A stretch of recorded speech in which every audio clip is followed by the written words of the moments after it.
Hey guys, welcome to Saturday here on Pagan Perspective. I am your Saturday host Brendan. This week we are talking about selling magical goods.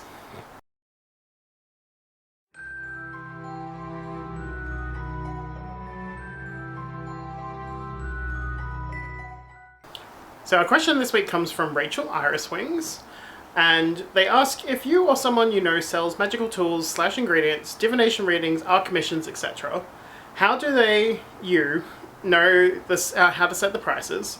If you buy these things, how do you decide whether a price is fair or reasonable?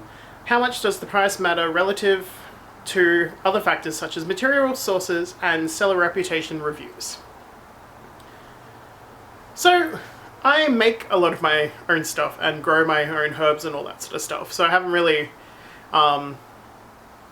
purchased any new or made pieces in quite a while, but I do have many friends that run Etsy stores and Facebook pages and all that sort of stuff that generate and create new pieces, usually unique one-off items, and provide like reading services and or a divination, all that sort of stuff. And it's part of their livelihood. So for me, whenever I do like jewelry pieces, whether it's like just a custom piece or I'm using up supplies I have at home, I kind of just guess or gauge a price and see how people react to it, really. And I usually just ask a few friends, like, how much would they be willing to pay for something like this that's made out of certain pieces and all that sort of stuff. And based on that, I kind of gauge what is a valid or correct price for the items, and like how much time I've included into the piece and whether or not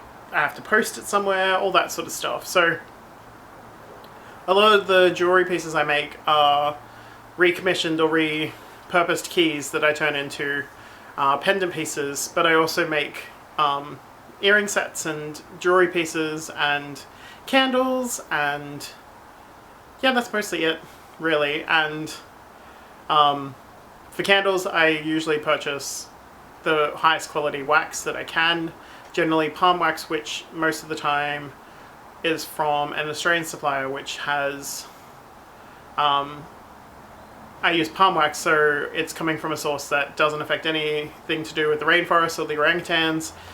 It's a sustainable resource that they're using, so they're not affecting any of that. So there is that ethical aspect to it. And then there's one supplier that I only ever use for my wicks, because they produce the best wicks that I've ever used, and doesn't lead to like that little mushroom head you can get on like cheap wicks or anything like that, and it burns really clean, and I just prefer them. And then like colors and containers and all that stuff, I use the same supplier that I get my wax through. And actually some of their wicks I get through for things like votive candles and small container candles and stuff like that, just because the other place doesn't supply those kind of wicks. And so I have a pretty regular source, and time and labor for making candles isn't really a lot for me, depending on what the piece is. Like plain simple block color candles are pretty easy. Most of the time it's just really melting wax and pouring sort of thing. More complicated ones like multicolored candles can be a bit more effort, but it all really depends, and I'm happy to either trade goods or services with someone, or just come to an agreement or a price sort of thing. For jewelry pieces, like I've done some commission pieces all over the place, and it's just really that back and forth with the client / customer as to what they'd be willing to pay, and like I outline what resources I'm using, the prices, all that sort of stuff, and generally try to use the best quality things I can. So like sterling silver wire and semi-precious gemstones, and a lot of the keys like will be old keys, so I don't get that option of having really like sterling silver or gold keys sort of thing. It's more just whatever the material was made. And I usually apply like a clear enamel to prevent it from rusting or anything or deteriorating with that. And yeah, just kind of make agreements and work out prices with people sort of thing.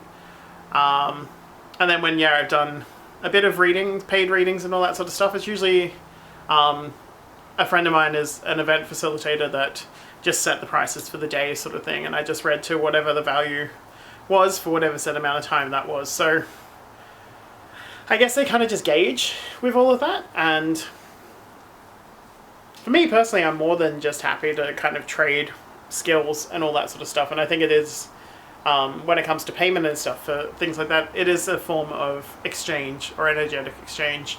I spend time working to earn the money that I have, and then that money can then be used to purchase goods and something that someone else has spent time creating. And I see that as being an exchange there.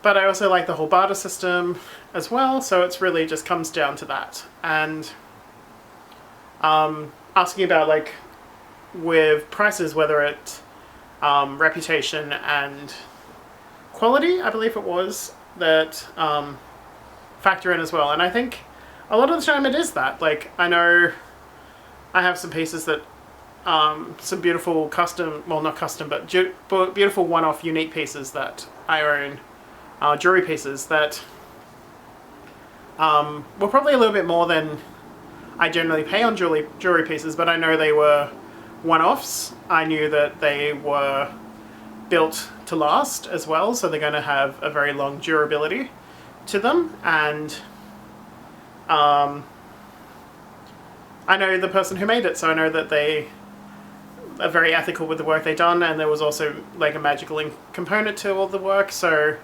really knowing that kind of helped me with my purchase with that. And often I will also purchase things from friends to help support them, so that they can actually help develop their business and develop their materials and sell all that sort of stuff. So I think it comes down to that as well. And then when I'm purchasing supplies for jewelry pieces and all that from, whether it be from like eBay or Etsy or something like that, I often do check reviews and all that sort of stuff, just to check like the legitimacy of the seller, the retailer, and that sort of thing. And I generally don't sell on things that, like, I've purchased, like complete pieces that I've purchased sort of thing. I usually modify or customize pieces that I'll make, like that I've purchased, so whether it be components to make a larger piece sort of thing. So yeah, most of the time the things that I'm selling are things that I made myself. And yeah, there is that time and materials. Like, materials often don't really cost me a lot, which is funny because I go into places and look at things and I'm like, how are they charging so much for the things that they are? And then I think about it and I'm like, well, time to make the pieces, I don't know how long it took them, sort of thing. Materials, they're like, sometimes you can't tell the quality difference between materials. It can be quite different and difficult actually to tell. Without, like, sterling silver, you'll have the 925 stamp, which will often indicate that it's sterling silver. It's just knowing little things like that. And then, like, quality and clarity of stones in pieces can also affect the value of items, and just the seller sort of thing, whether it's a mass-produced item or whether it's just like a unique one-off. So I'm usually more than happy, sorry, to pay more for the unique one-off items and custom items and commission pieces than kind of mass-produced things, because I know that there isn't that uniqueness to that item. It's not one of a kind sort of thing and won't ever be replicated. It's more that it's a template that's just been reproduced over and over again. So it kind of loses some of that uniqueness and charm, I would say. Just going to check over the question again, but I think I've covered most of what Rachel's asked for this one. Kind of things, how do you decide whether a price is fair or reasonable? Yeah, I think I've covered most of that. And yeah, I encourage you to just kind of go craft and go grow things, and share and trade within community is always great, sort of thing. I often make pieces that I'll put into the raffles for the witch camps that happen here to help send witches to camp.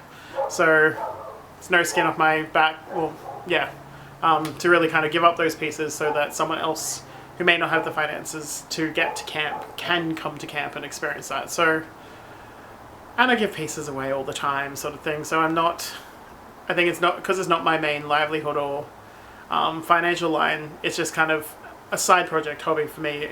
I don't set so much of a value on these things, and I think if I really get into like the full, unique one-off custom pieces that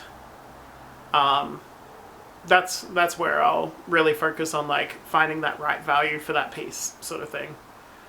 But yeah, let me know about your experiences with any of this, like favorite sellers or stores, perhaps sell like favorite Etsy places, or whether it be something on Facebook, that sort of thing. I'll link a few of the places that I get supplies from, which might just be more for Australians with the candle supplies because of it being an Australian supplier. And then I put a couple of my friends' favorite stores, well, my friends' stores that are my favorites in the bottom section as well, so that you can go check them out and perhaps get your own unique, wonderful pieces and own that art and beauty there.